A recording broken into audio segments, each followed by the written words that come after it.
सबका फिर से स्वागत है। दोस्तों, हमारे जीवन में हम ईश्वर की भक्ति करते हैं और ईश्वर की प्राप्ति भी करते हैं, लेकिन बहुत समय से बहुत सारे प्रश्नों के उत्तर को मैं नहीं दे पा रही थी कि आखिर ईश्वरीय शक्तियों को जो हम प्राप्त करते हैं उसका माध्यम क्या होना चाहिए। क्योंकि हम जब परेशान होते हैं तो ईश्वर की शरण पर जरूर जाते हैं, लेकिन सिर्फ अपने परेशानी को लेकर कभी अर्थ नहीं समझते हैं कि आखिर ईश्वरीय शक्ति से जुड़ने का भी अर्थ क्या होता है। आखिर क्यों हम परेशान होते हैं तो ईश्वर को ही ढूंढते हैं। सुख में ढूंढा कीजिए, तभी जाकर दुख में भी उनका संधान मिलता है। लेकिन अक्सर लोगों को कहते हुए देखा गया है कि ईश्वर तो मेरी सुनते ही नहीं, आपने बुलाया ही नहीं। तो मन से किया गया कोई भी कार्य वो आपको किसी भी रास्ते पर लेकर जा सकता है। बस इच्छा शक्ति बहुत प्रबल होनी चाहिए और आपकी मन की जो शक्ति है वो भी बहुत प्रबल होनी चाहिए। ये दोनों का कॉम्बिनेशन मिलकर आप किसी भी ऊंचाइयों को छू सकते हैं, पा सकते हैं। तो अगर ईश्वर को प्राप्त करना चाहते हैं, उनकी शक्तियों को जानना चाहते हैं, ईश्वर के दर्शन करना चाहते हैं, तो इन 3 आध्यात्मिक शिक्षाओं को जान लीजिए। वो सारी चीजें आज के इस वीडियो में, लेकिन हमेशा की तरह आगे बढ़ने से पहले चैनल को सब्सक्राइब कीजिए, बेल बटन को दबाइए। वीडियोस अच्छी लगती है तो लाइक, शेयर और कमेंट करना बिल्कुल भी मत भूलिए। आगे बढ़ते हैं। तो आज मैं आप लोगों को सिर्फ 3 चीजें बताने वाली हूँ कि ये 3 आध्यात्मिक शिक्षाएं अपने अंदर स्थापित कीजिए, इसको बढ़ावा दीजिए, तो देखेंगे आपके जीवन में बहुत सारे प्रॉब्लम्स जो है ना वो छूमंतर हो जाते हैं। क्योंकि प्रॉब्लम क्रिएटर्स मानिए तो आपका मन है, और अगर मन पर आपका कंट्रोल हो गया, यानी जीवन के जो भी पहलुओं को है आपको अगर समझना है, तो आप इन 3 बातों को गांठ बांध लीजिए अपने जीवन में। मैं बता रही हूँ आप लोगों को, कभी किसी भी तरीके का प्रॉब्लम्स नहीं होगा जीवन में। देखिए, परेशानी आएंगी, हमेशा आएंगी। ये कोई नहीं कह सकता है कि मेरे जीवन में परेशानी नहीं है। हाँ, ये वही इंसान कह सकता है जो अपने जीवन के महत्व को समझ चुका है, अपने जीवन का जो उद्देश्य है उसको समझ चुका है।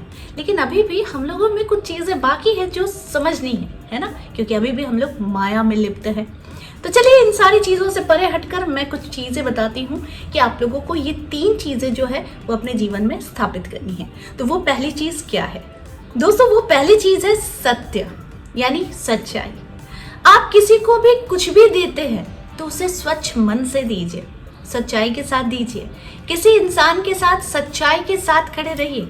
किसी को दिल से भी चाहिए तो सच्चाई के साथ। देखिए, वो इंसान बहुत भाग्यवान है जिसे ईश्वर के दर्शन होते हैं। तो यानी कि जिसका मन बहुत शुद्ध है, बहुत ही साफ है, स्वच्छ है, और वो दिल से ईश्वर को चाहता है, तो ईश्वर उसे दर्शन जरूर देते हैं।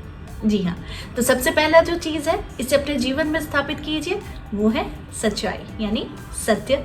सत्य के पास ना शब्द बहुत कम होते हैं क्योंकि वो खुद ही बहुत ज़्यादा बलवान होता है, लेकिन वहीं पर झूठ के पास शब्द बहुत ज़्यादा होते हैं क्योंकि उसे अपने आप को ये जताना रहता है कि वो सत्य है।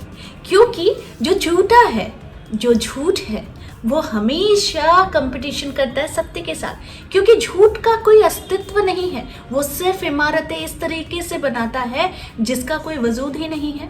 इसीलिए उसे बनना भी है तो सत्य को, क्योंकि झूठ के पास इतने सारे शब्द होते हैं, वो इन शब्दों को इसलिए ज़्यादा से ज़्यादा यूज़ करते हैं ताकि वो सत्य बन सके।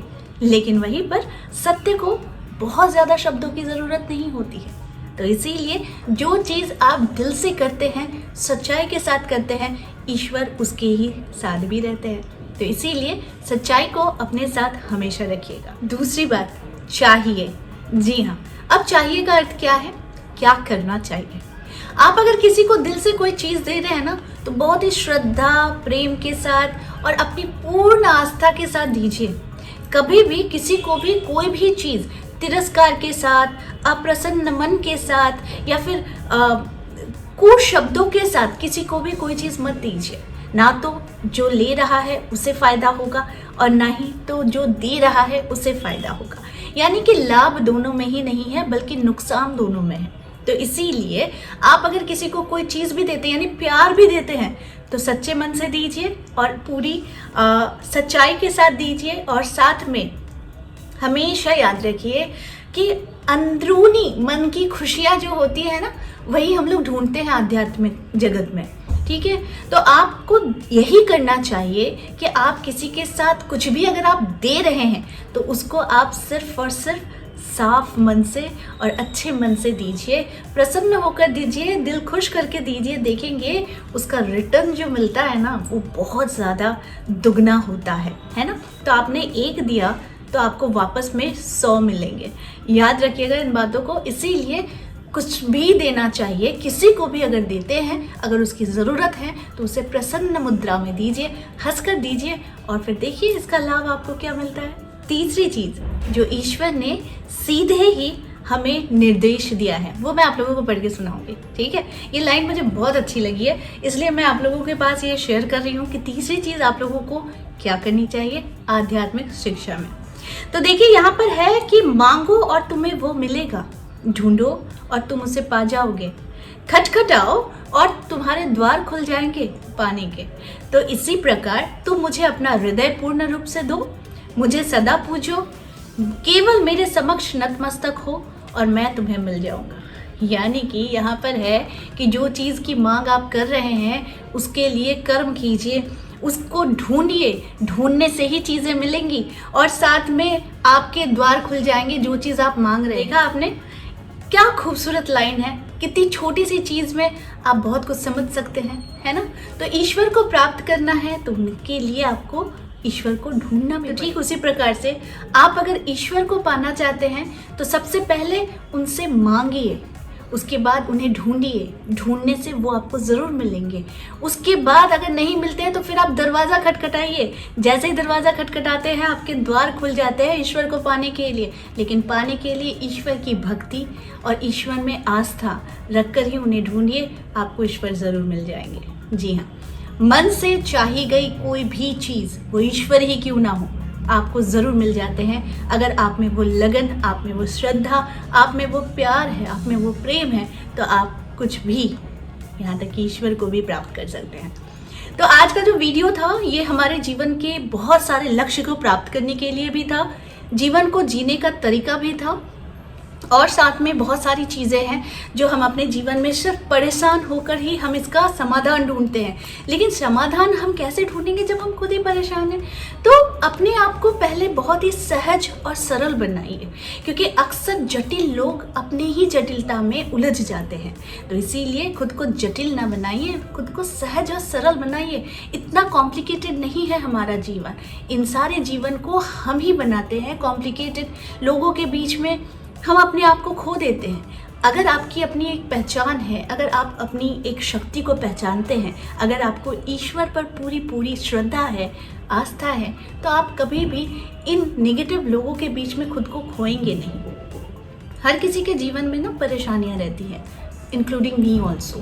मैं आप लोगों को बहुत बातें बताती हूँ, बहुत सारे उपाय बताती हूँ, लेकिन इसका मतलब ये नहीं है कि मेरे जीवन में परेशानियाँ नहीं आती, या फिर मेरे जीवन से परेशानियाँ ये नहीं कहती है कि मैं आपके पास नहीं आऊँगा, आपके पास इतने सारे सॉल्यूशंस नहीं।